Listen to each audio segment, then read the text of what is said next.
Plantcast, o podcast sobre fisiologia e nutrição de plantas. Olá, ouvintes! Estamos em mais um Plantcast, primeiro Plantcast desenvolvido para a área agrícola da ICL.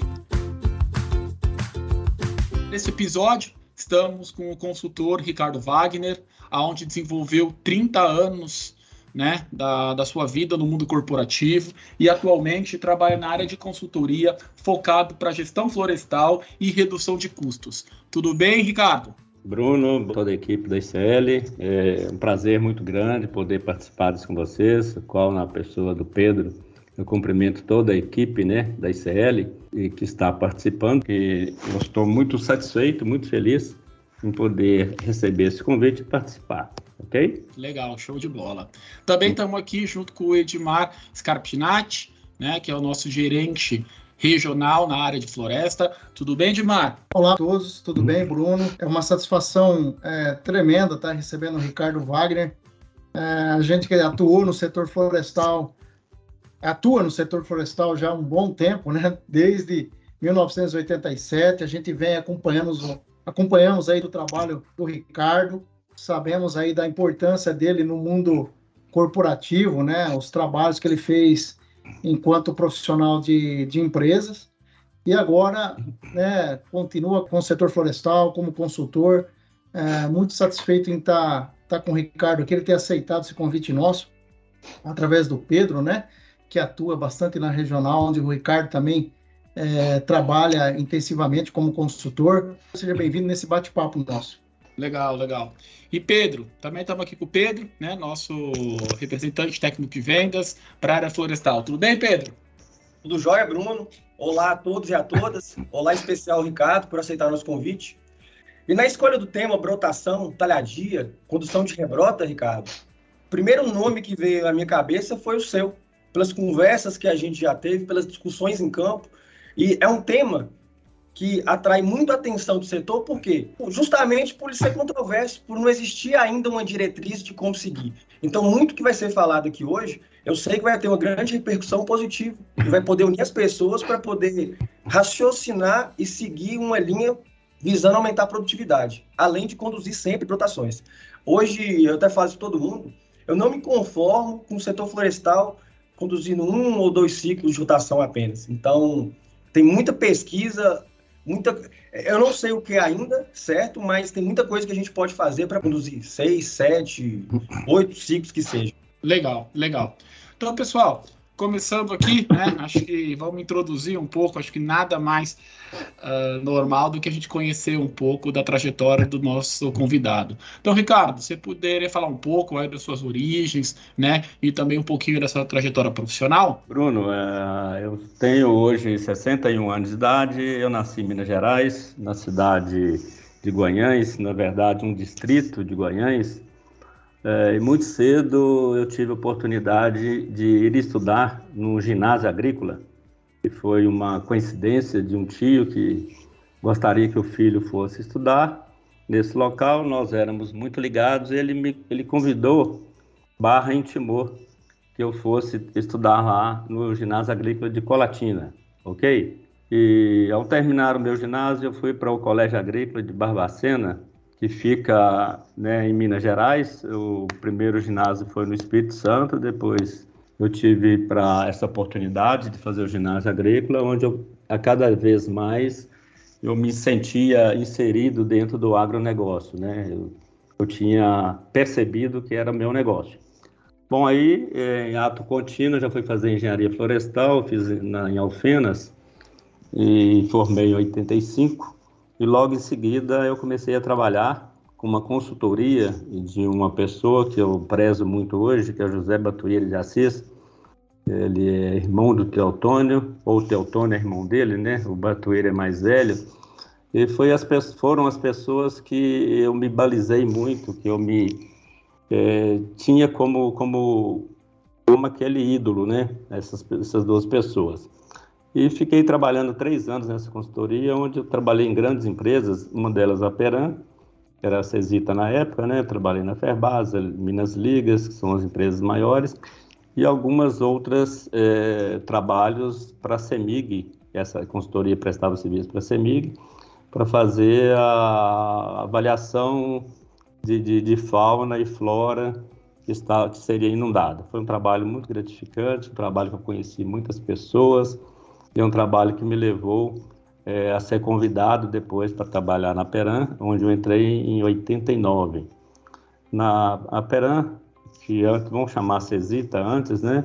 Era uma empresa multinacional, era uma empresa estatal, e ela estava se preparando para ser privatizada, como foi em 93, e eu tinha feito um trabalho antes de avaliação dos ativos biológicos da empresa, e as pessoas que estavam ao meu contato lá me convidaram, eu fiz um processo seletivo, entrei na Peram, e de certa forma eu trabalhei em todas as gerências, todas as áreas que essa empresa tinha e me convidou.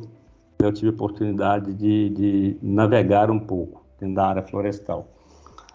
A minha última fase lá, foram os últimos 6 anos, até 2018, né? Foi 2013, 2012, 13, até 2018, onde eu aposentei. Eu trabalhei na gerência técnica, e a gerência técnica é uma gerência bastante gratificante, no meu caso, principalmente, por ter conhecido tudo, né, da área florestal. Eu pude trabalhar onde eu mais me identifiquei dentro do setor florestal, que é a parte de nutrição, a parte de proteção florestal, melhoramento genético, a parte de manejo e todos os outros áreas de meio ambiente, que são as áreas paralelas, né? Meio ambiente, a parte de melhoria contínua e mais alguns outros penduricalhos que ficavam dentro da minha pasta, ok?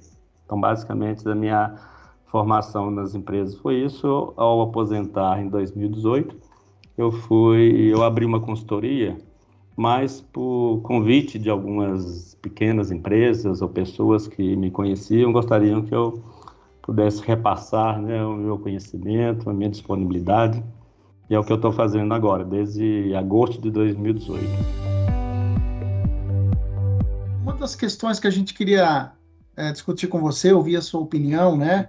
Você que acompanha no dia a dia como consultor esse problema nas empresas. A gente sabe que o setor florestal, tirando esses momentos, né, que hoje a gente vive, podemos dizer que vivemos um bom momento no setor florestal em termos de preço de madeira, rentabilidade, né?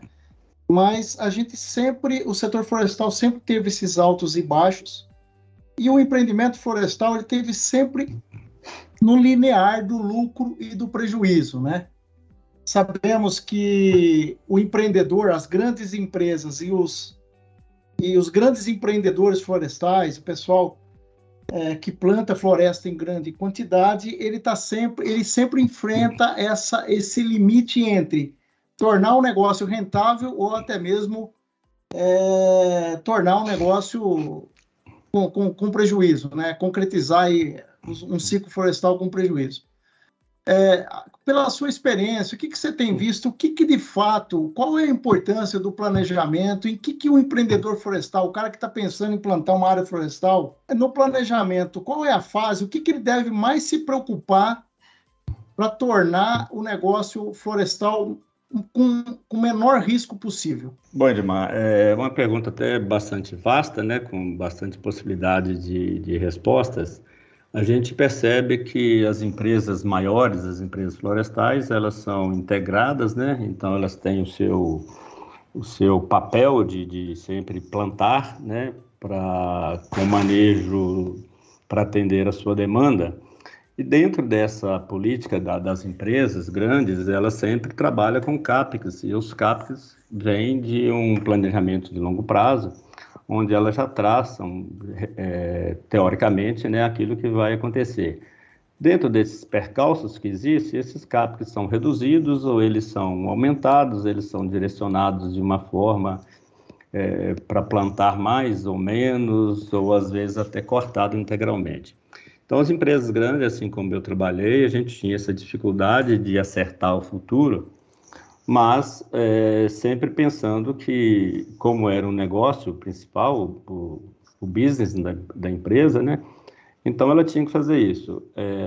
ela tinha que realmente fazer seus orçamentos e, vamos chamar assim, os microplanejamentos, eles tinham que existir para você conseguir equilibrar os custos, né, e equilibrar a sua, vamos chamar assim, sua área conduzida em manejo.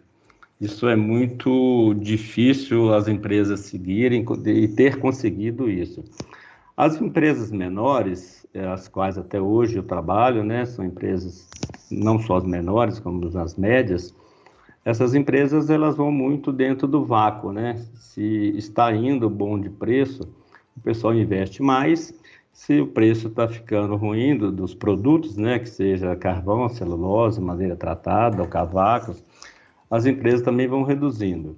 E a gente pode afirmar que nos últimos anos, os últimos 10 anos, foram uns anos muito críticos pelos déficits hídricos que ocorreram, depois a baixa valorização, né, dos produtos florestais, inclusive a parte de celulose, em algum momento ficou até diminuir a produção, porque não tinha o mercado, o carvão também muito baixo, alto-fornos de gustas fechando, as empresas menores se equilibrando nas pernas, mas o que a gente vê é o seguinte, que hoje a coisa mudou muito, e mudou no momento que tem muito pouca madeira, o pessoal gastou a madeira que tinha em função de ter adubado pouco, de ter tido déficit hídrico, as produtividades foram baixas, e sendo assim, hoje o volume de madeira, mais assim, especificamente em Minas Gerais, está reduzindo muito,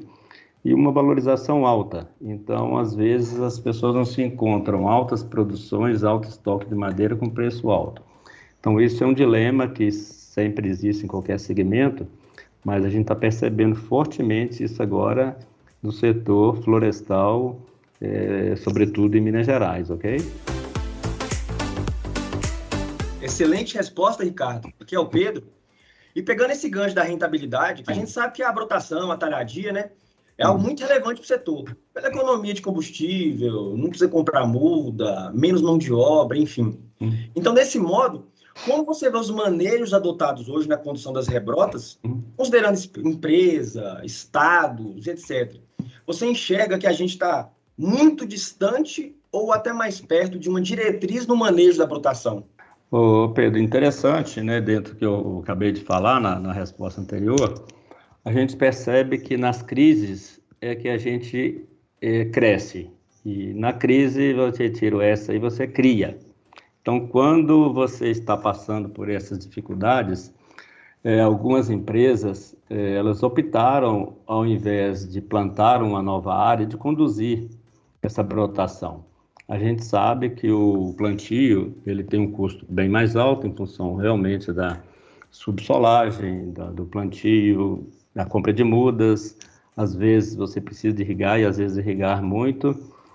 E a brotação ela é o manejo mais barato para o produtor estar fazendo. Meio que foi por um empurrão dessa crise, né, tanto de produtividade quanto de preço das commodities, que o pessoal começou, eu estou falando que eu conheço muito de Minas Gerais, né, que eles começaram a conduzir brotações, e essas brotações elas começaram a ficar interessantes ao momento que eles perceberam que precisava de fazer o mesmo manejo que faz no plantio, digamos assim, na condução dessas brotações, a parte de fertilização, manejo, de mato-competição, e começou a ter algumas produtividades um pouco baixas em relação ao plantio.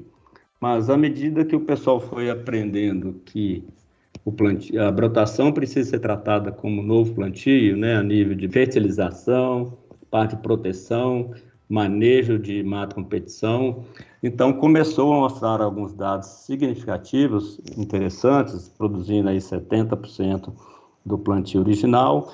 E hoje a gente já percebe que as empresas estão produzindo 90%, 95% do que produziu no plantio. É um dado até assim, bastante interessante, mas existem áreas de segunda brotação que produziu mais do que a primeira brotação. Isso em função do que houve de fertilização e questão de pluviometria no plantio ou algum erro de manejo. Então, se você tem genética, se você tem as condições sanitárias desse clone e conduz ele de uma forma espelhando um pouco do que é o plantio, você pode obter até a mesma produção, até maior. Então, isso não é assim, impossível, é até fato e já consumado em algumas empresas que fizeram e obtiveram dados assim, de segunda rotação um pouco maior do que a primeira. Isso eu vejo muito na área de energia, né, de produção de carvão, que começou mais na condução de brotações. O evento, semana passada, da Malinovsk, nos mostrou que a talhadia nas empresas de Minas Gerais, né, inclusive a de celulose, que é a Cenibra, também está fazendo com grande êxito, e as empresas estão todas convergindo para uma unanimidade nas brotações. Algumas empresas de celulose fora do estado também já estão começando a fazer isso. O que começou a fazer o diferencial foi deixar 2 fustes por cada cepa, porque às vezes o espaçamento original era de 1.100 plantas por hectare, tinha lá 10, 20% de falhas, estava com poucas cepas, né, para ser conduzidas. Quando o pessoal percebeu que o ideal seriam deixar 2 fustes, isso está acontecendo, eu estou dizendo que em Minas, em todas as empresas, com bastante êxito. Então, nas empresas menores que eu estou trabalhando, isso já é um fato consumado e eles estão produzindo hoje igual ou mais madeira do que o primeiro corte, sobretudo nas empresas que produzem madeira para fazer tratamento, onde que o mais importante para eles é o metro cúbico produzido que é utilizável. Não é mais interessante o metro cúbico produzido total. Então, eles precisam de diâmetros menores, precisam de mais metros lineares de madeira. Então, os 2 fustes hoje, já com bastante segurança, para a segunda brotação, a floresta tem um maior valor agregado do que para a primeira rotação. Isso já é um fato. As empresas aqui já estão adotando esse manejo como o mais pragmático de se fazer. Então é isso, eu acho que as empresas no geral e os produtores independentes vão começar a tratar essa brotação, falo novamente, como se fosse um plantio e com resultados bem satisfatórios. Obrigado pelo compartilhamento desses dados. E você acabou de dizer de novo pela segunda vez que você enxerga a brotação como um plantio. Então já me vem à cabeça de imediato a adubação fosfatada.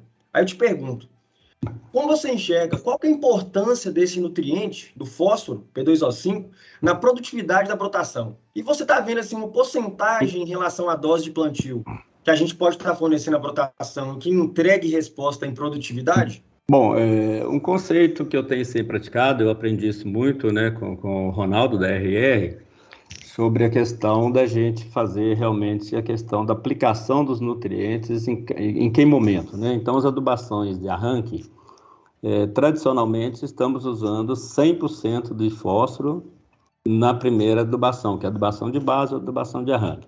No plantio, cada clone, né, tem seu CUB, né, que é o coeficiente de utilização biológica. Então, para cada um, sabemos quanto de P2O5 que você tem que colocar no solo.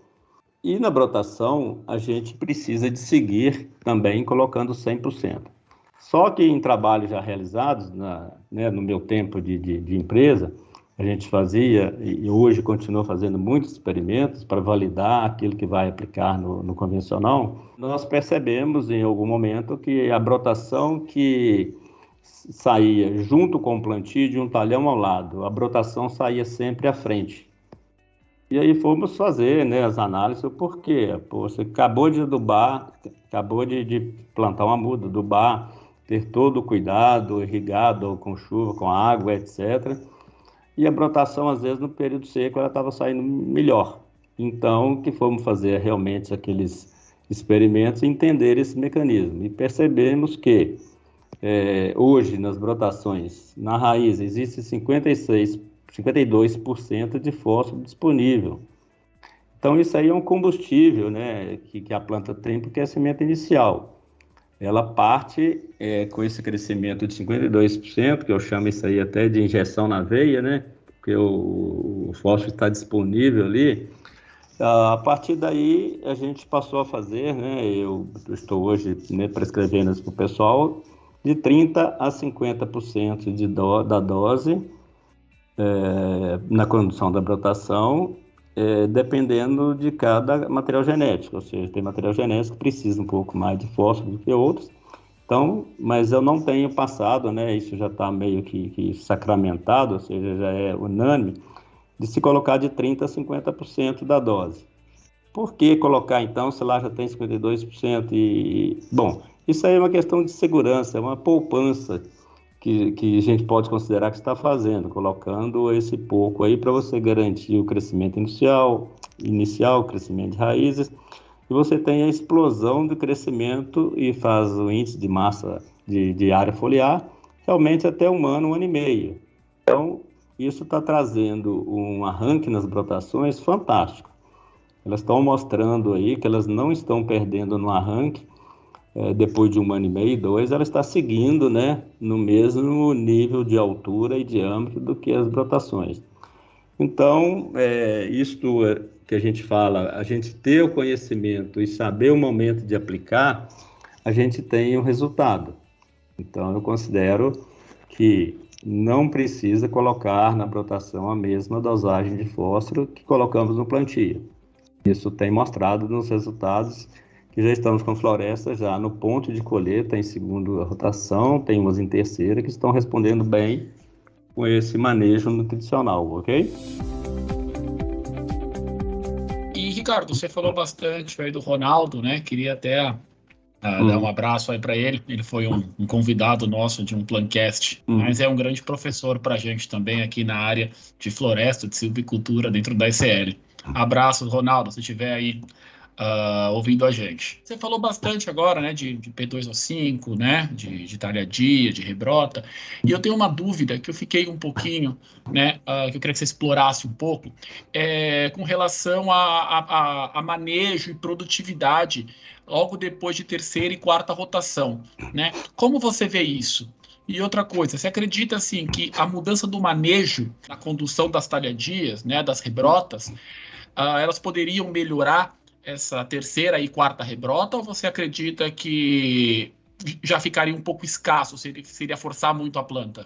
Bom, Bruno, todas as perguntas são bastante interessantes, porque são assuntos que a gente tem pesquisado, né? No meu passado, na empresa, eu pesquisei muito isso, fazíamos muito isso, e com louvor, né, o que a empresa, a Peram faz. Eu vou falar da Peram porque foi a minha escola, tá?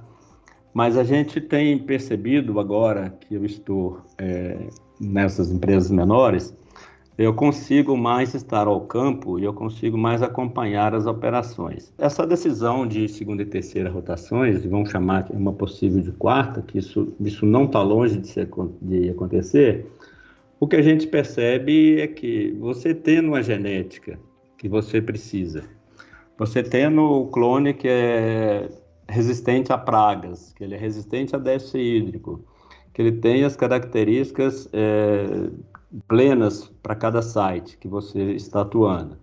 Então, não tem sentido você tirar esse material genético e colocar um material genético, colocar o mesmo material genético ou colocar um material genético similar.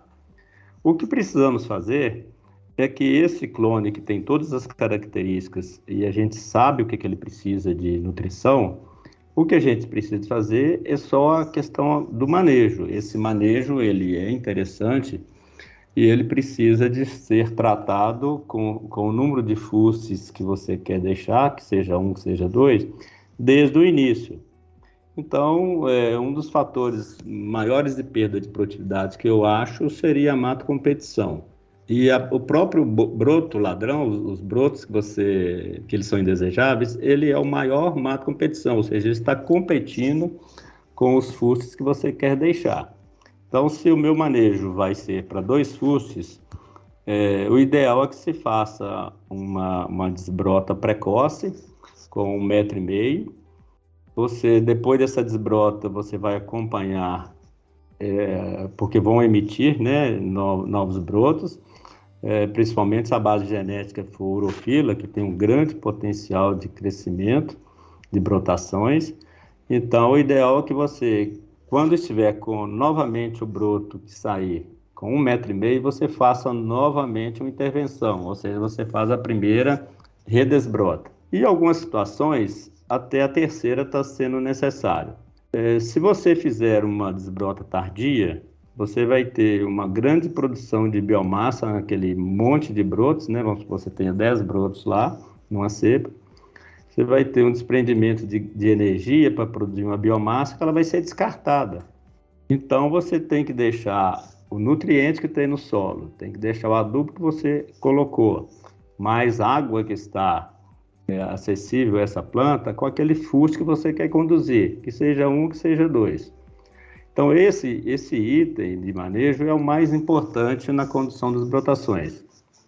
E, obviamente, para você ter sucesso nessas brotações, você tem que estar com as cepas que você está após sua colheita, que elas estejam desimpedidas que elas não estejam tampadas com galhadas, com a copa das árvores ou com o próprio lenho, né, com o próprio fusto, para que as gemas possam sair livremente. E, obviamente, combate a formigas, manutenção da condição de luminosidade para a cepa, precisa estar. Estando essas condições, o sucesso é garantido, né? Obviamente que a gente está falando que vamos ter uma pluviometria normal naquele ciclo dessas brotações. Então, isso está nos mostrando que você consegue ter realmente rendimentos satisfatórios nas brotações, equivalente ao primeiro corte, ok? Ótimo, Ricardo. Como você enxerga o quanto a colheita impacta na produtividade da brotação?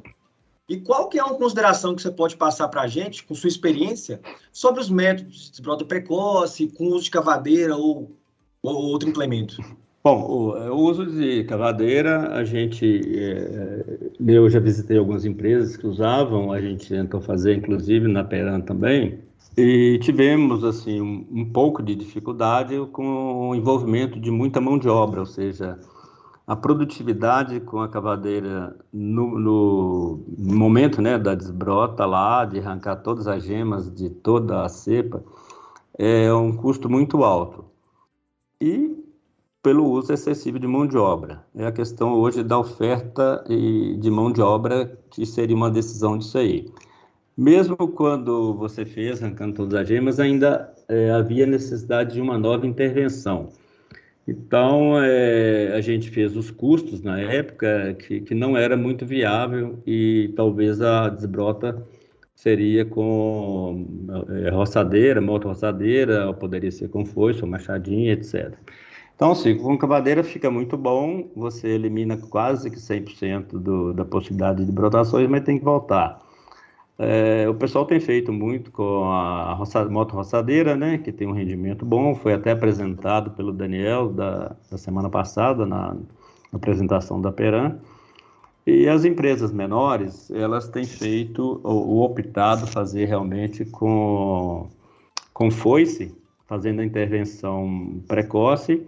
Quando você soma o rendimento operacional da primeira intervenção precoce com a segunda, equivale ou até menor do que o gasto quando você faz a intervenção tardiamente de foice, com brotação, por exemplo, aí com 3, 4 metros de altura. E os experimentos realizados que com a brotação de 3, 4 metros, quando você faz a produtividade caiu muito. Então, questão de produtividade, o que já está hoje praticamente em linha com todas as empresas, realmente ela precoce e mais 1 ou 2 intervenções, depois nas redesbrotas. Eu já vi empresas, né, que optam por ter uma qualidade da madeira melhor, a floresta mais limpa, fazem 3, 4 intervenções. Ou, quando vão colher, às vezes aquele broto que está na árvore, retiram aquilo ali, e aquilo ali retorna para o ambiente, né, para ciclagem de nutrientes, etc. Então, basicamente, é isso sobre esse assunto, Pedro. Tá joia? Perfeito, Ricardo. Ricardo, aproveitando, esse bate-papo está bem interessante, tanto do lado técnico, né, mas também do lado econômico, porque a gente sabe que você, como consultor, atende tanto tecnicamente, né, os empreendimentos florestais, mas também ajuda na gestão do negócio como um todo, né?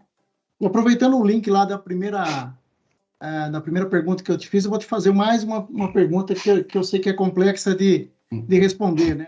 Do ponto de vista técnico, Ricardo, eu queria dividir essa pergunta até em duas, o lado técnico e o lado econômico.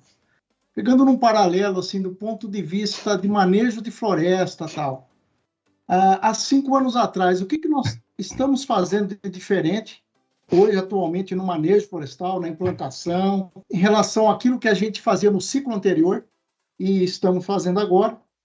E o que você vê de tendência para futuro no manejo florestal? Então, ou seja, pegamos aí 5 anos para trás, atualmente, o que você acredita que você vem acompanhando o dia a dia da implantação florestal, se haverá grandes mudanças ou se, pelas dificuldades da própria implantação florestal, a tendência é continuar usando as mesmas ferramentas, a mesma tecnologia atual. E, do lado econômico, Ricardo, a gente vê o seguinte, para as empresas verticalizadas, né, a gente percebe-se que houve algumas empresas começaram a mudar um pouquinho, né? As empresas de siderurgia, elas mesmas implantavam as florestas, manejavam a floresta até a sua colheita e o uso final para o destino que a empresa, obviamente, para o destino principal da companhia, né? Siderurgia, por exemplo, celulose. E teve também algumas mudanças. A gente percebeu que algumas empresas começaram a transferir a parte florestal, ou seja, a matéria-prima, né, a implantação da floresta, o manejo da floresta, transferir isso para empresas mais profissionais, empresas especializadas. A gente tem como exemplo as TIMOS, né? Algumas empresas começaram a transferir a responsabilidade da implantação florestal para TIMOS. O que você acredita? Você acredita que... Como é que é essa questão futura aí para os próximos 5 anos nessa cadeia florestal? Bom, a pergunta foi bastante aberta, né, Edmar? Ela foi ampla, mas deixa eu pegar então os últimos 5 anos, né, do que eu vi e presenciei o cenário. Nós todos presenciamos o cenário, né, nos últimos 5 anos. Nesses últimos 5 anos, eu vou talvez dividir isso em 2 momentos, né, os 3 primeiros anos desses 5 e os 2 anos depois. Então, esses 5 anos, os 3 anos que eu falei, que são de 2017, 18, 19, né? Não, 18, 19 e 20. Esses 3 anos houve realmente um custo de commodity muito baixo.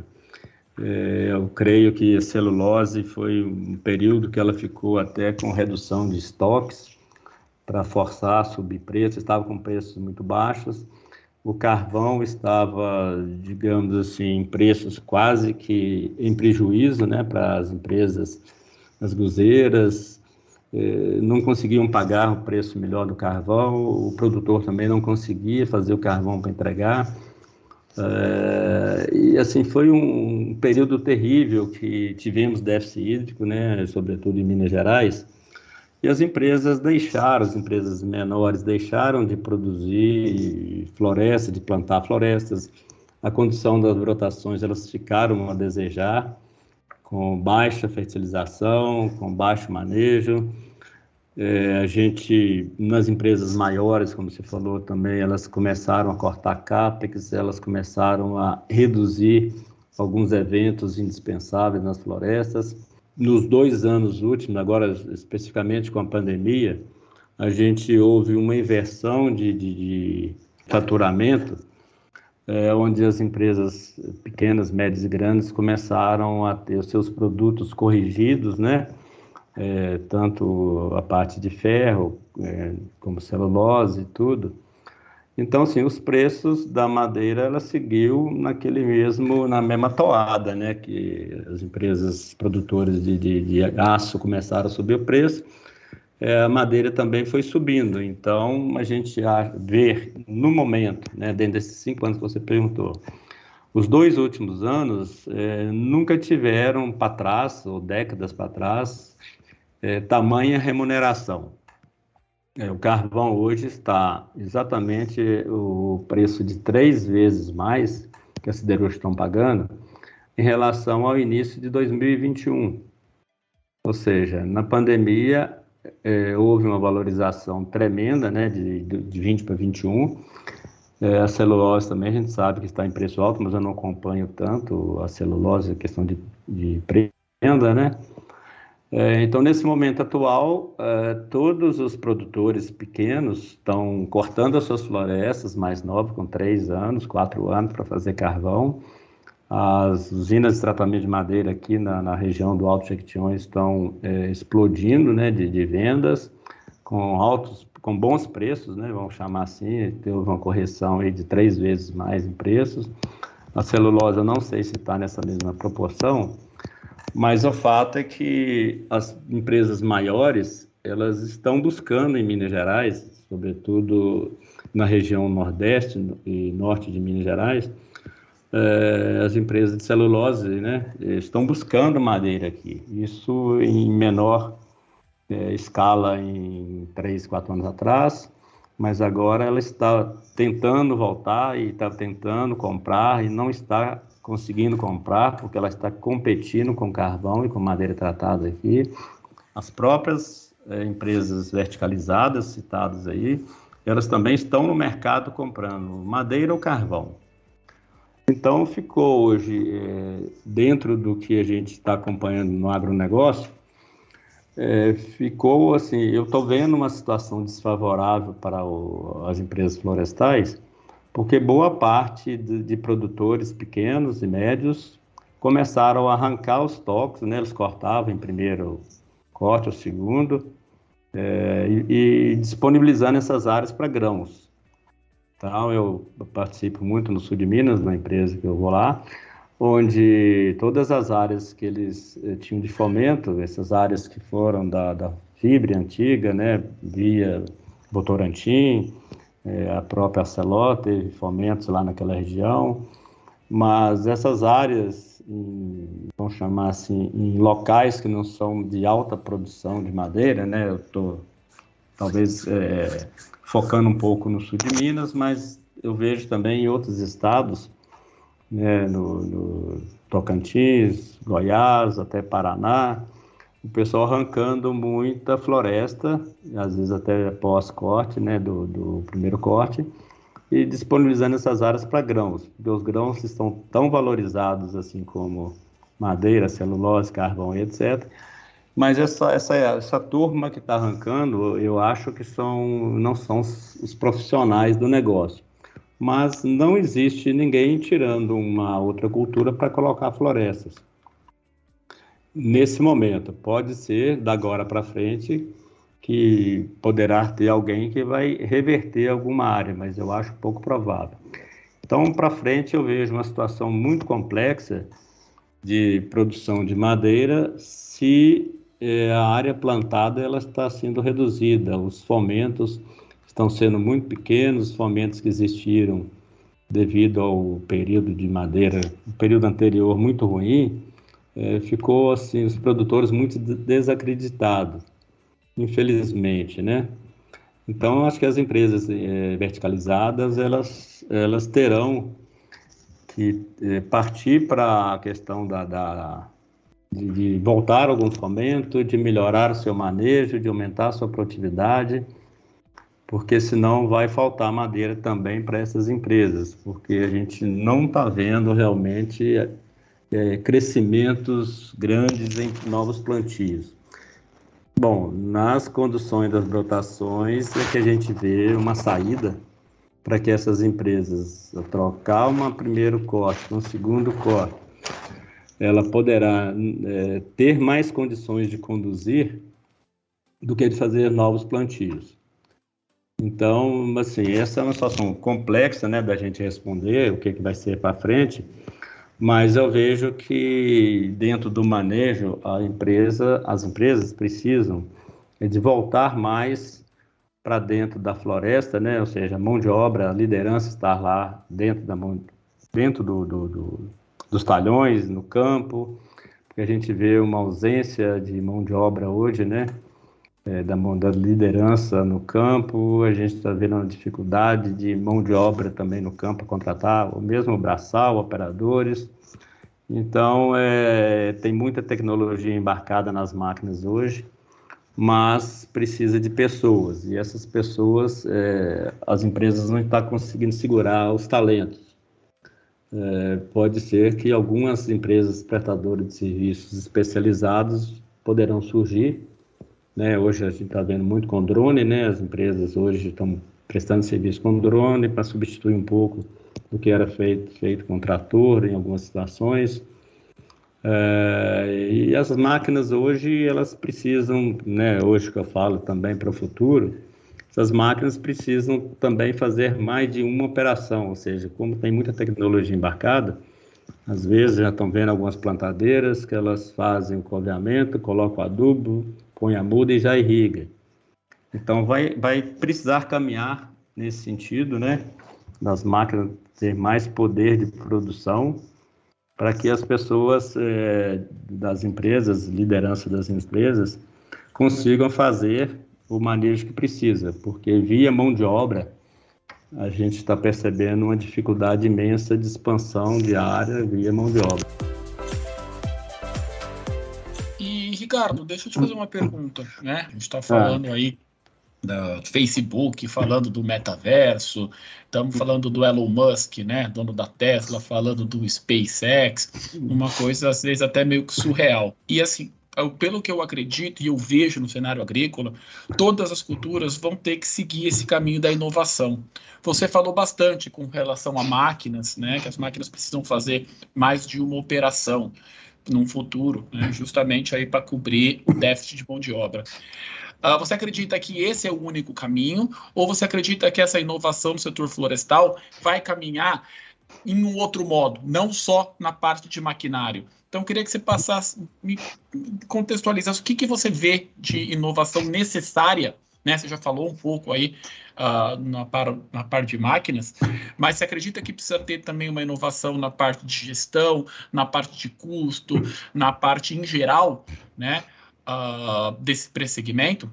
Bom, Bruno, realmente uma pergunta também um pouco complexa, mas a gente, né, que acompanha o setor num todo, a gente vê que o melhoramento genético que está, hoje, que está aqui hoje, ele começou há 14 anos atrás, o que está se plantando hoje.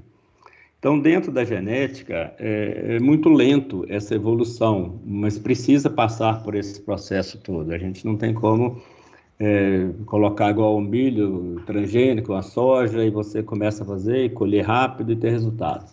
Então, no melhoramento genético, a gente sabe que temos o time, que não temos como ultrapassar isso. Na parte da nutrição, eu vejo uma grande evolução, né, com vamos chamar assim, a agricultura de precisão. Você tem produtos hoje que são produtos que estão atendendo plenamente à diversidade climática, porque se não tivéssemos hoje os adubos de liberação lenta, a gente estaria tendo uns perrengues maiores, com excesso de chuvas em alguns lugares, déficit de chuva em outro, ou com chuvas acentuadas de 100 e tantos milímetros em 2, 3 horas. Isso tudo seria uma perda maior ainda. Então, eu sou usuário convicto do adubo de liberação lenta para tirar essa diversidade climática dentro do seu processo.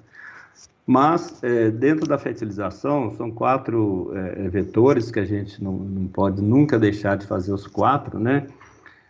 Que você saber o adubo que você, a formulação que você precisa, a dosagem que você precisa usar, a época que você precisa usar e onde você coloca o adubo. Então, as empresas, para ter um sucesso mais rápido, elas precisam seguir essas 4, vamos chamar assim, esses 4 vetores. Então, não tem como você hoje colocar o adubo certo, com a dosagem errada, no lugar certo e na época errada. Então, os 4 têm que estar convergindo para um ponto só. E vejo que essa dificuldade que estamos aí com essa guerra, né, da Rússia aí, com a Ucrânia, não sei se a gente vai ter adubos suficientes para fazer fertilização. Eu estou naquela de você usar melhor o que você tem, na quantidade que você tem. Então, precisa fazer uso adequado de adubos, ou seja, você conhecer o material genético que você vai colocar, o que ele precisa de cada nutriente para ele produzir. Não adianta colocar mais do que as condições climáticas permitem, né? E você colocando isso hoje na época certa, no lugar certo, tá? Mas se você tem uma mão de obra não qualificada para trabalhar isso, você pode estar seguindo esses 4 vetores e mesmo assim a sua mão de obra não ajuda.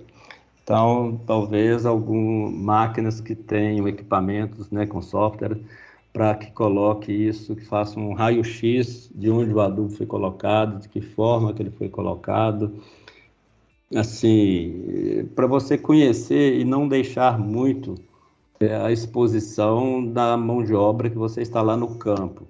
Volto a frisar que hoje a gente está percebendo nas empresas maiores que as lideranças estão cada dia menos no campo, o turnover está extremamente alto, tanto dos profissionais, né, com formações para isso, quanto da mão de obra operacional.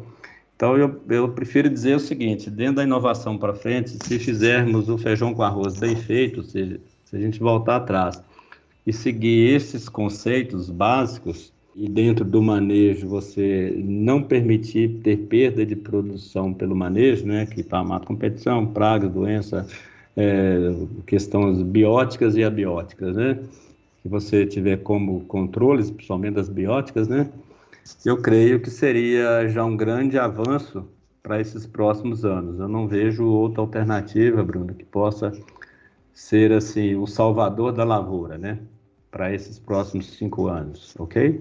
Legal, legal. Pessoal, infelizmente, né, a gente tem um tempo aqui, mas o papo realmente está muito legal, né? E, professor, para finalizar, o que você diria, né, para os nossos ouvintes que estão plantando, para os profissionais do setor, para o próprio agricultor que pensa em implantar uma floresta, né? Qual seria o seu recado final ali para os nossos ouvintes com relação à parte de silvicultura? Bom, para as pessoas, investidores, os entrantes no negócio, é que realmente faça a escolha, né, de materiais genéticos que são adaptados às suas regiões. O objetivo que você vai usar madeira é muito importante para saber o manejo que vai ser feito. E, digamos, para as empresas que já estão no negócio de maior expressão, né, as empresas integradas e mesmo os produtores que são também considerados já produtores há mais tempo, tratar um pouco muito assim vou chamar, estão falando muito em crédito de carbono, eu prefiro já chamar em crédito de sustentabilidade, né, onde você tem que estar associando e linkando, né, a flora, a fauna, a saúde biológica do solo, a questão de água, preservação de águas, de nascentes, retenção de água dentro das áreas, com caixas de contenção, caixas secas. Você praticar um manejo que você põe a incorporação de matéria orgânica sobre o solo para reduzir a evapotranspiração. Então, assim, temos que produzir mais sustentáveis. Os micro-organismos, os macro-organismos precisam ser cuidados, eles têm as suas funções, digamos aí para o manejo integrado de pragas, você fazer barreira sanitária em talhões, não plantando no mesmo clone em uma área extensa. Então, assim, você tem que diminuir todos os riscos possíveis que você tiver conhecimentos, acho que precisa de ser feito, para que, a partir daí, você cuide da sua produtividade esperada do seu site, você consiga ter uma redução aí naquilo que está ao seu controle, né? Que é a questão do manejo, a questão de combate a formigas, e são itens que já são assim, bem do conhecimento do produtor florestal. Então, acho que quem for começar, realmente comece já de forma mais profissional. E para as grandes empresas que estão, pense na sustentabilidade do negócio. Porque isto vai ser algo que vai valer mais do que aquele produtor que não é sustentável. Vamos chamar assim, de forma ambientalmente, né, correta. E também tem que ser socialmente justo.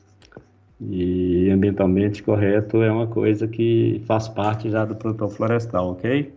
Perfeito.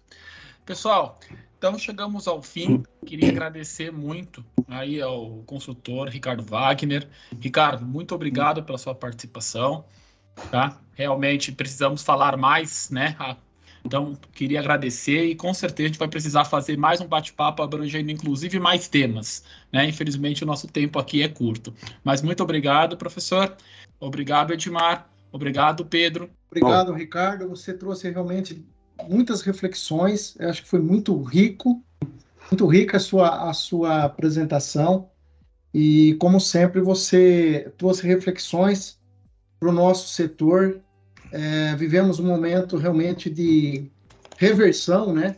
E você trouxe aqui pontos muito relevantes para as empresas que são verticalizadas, mas também para as empresas, para os novos entrantes e o silvicultor de maneira geral. Obrigado, Ricardo. Pena que o nosso tempo é muito curto.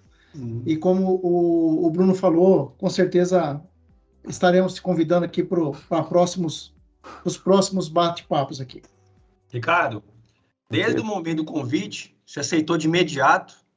E o que eu posso te dizer agora que finalizou é que tudo que você disse é de grande valia para todo mundo que escutar. Então, obrigado pelos dados compartilhados e parabéns. Eu admiro muito o seu trabalho, tá bom? Abraço. Bom, gente, novamente agradeço pelo convite, estou aqui à disposição, né, em outros momentos. Eu acho que o conhecimento que a gente tem, a gente precisa de repassar os conhecimentos, porque a gente aprende muito quando está passando os conhecimentos, principalmente com pessoas.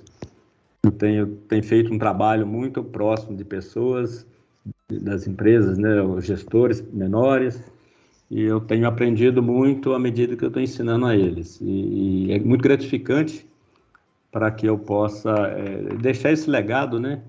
Como engenheiro florestal, já estou aí vou fazer 37 anos agora de formado e para mim, se eu fosse fazer novamente uma outra faculdade, eu faria novamente engenharia florestal.